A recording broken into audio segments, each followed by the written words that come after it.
Hello బండి కొంచెం మెల్లగా. నేను లాస్ట్ వీడియోలో చెప్పాను కదా మా ఫేర్వెల్ డే సెలబ్రేషన్స్ గురించి. ఆల్మోస్ట్ మా ఫ్రెండ్స్ అయితే చాలా మంది స్టేజ్ పర్ఫార్మెన్స్ అయితే చేశారు. ఇంకా మా క్లాస్ ఇయర్ అయితే మా ఫ్యాకల్టీ మేడం తో కూడా డాన్స్ అయితే చేపించేసింది. మస్త్ అంటే మస్తు చేసింది మా మేడం అయితే. మస్తు అనిపించింది డాన్స్ చేస్తుంటే. తర్వాత ఐస్ బ్రేకింగ్ సెక్షన్ అయితే కండక్ట్ చేశారు. ఈ గేమ్ ఏంటంటే ఒక పర్సన్ డాన్స్ వేస్తే అలానే రీక్రియేట్ అయితే చేయాలి మనం.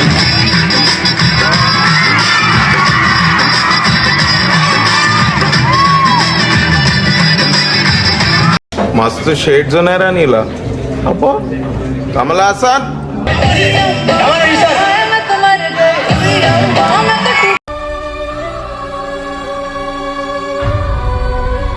చూసారు కదా మన ఇంట్రో షేడ్స్. అలా నేనైతే స్టేజ్ మీద వాళ్ళు పెట్టిన గేమ్ అయితే ఆడాను. తర్వాత మా పీటీ సార్ అయితే ఎత్తుకొని మరి డాన్స్ అయితే వేసాం. సరే మరి నెక్స్ట్ వీడియోలో ఇంకా ఏం చేసామో మళ్ళీ మాట్లాడుకుందాం. ఇప్పుడైతే వెళ్ళొస్తాం. మీరు కూడా వెళ్లే ముందు ఫాలో అండ్ సబ్స్క్రైబ్ చేయండి.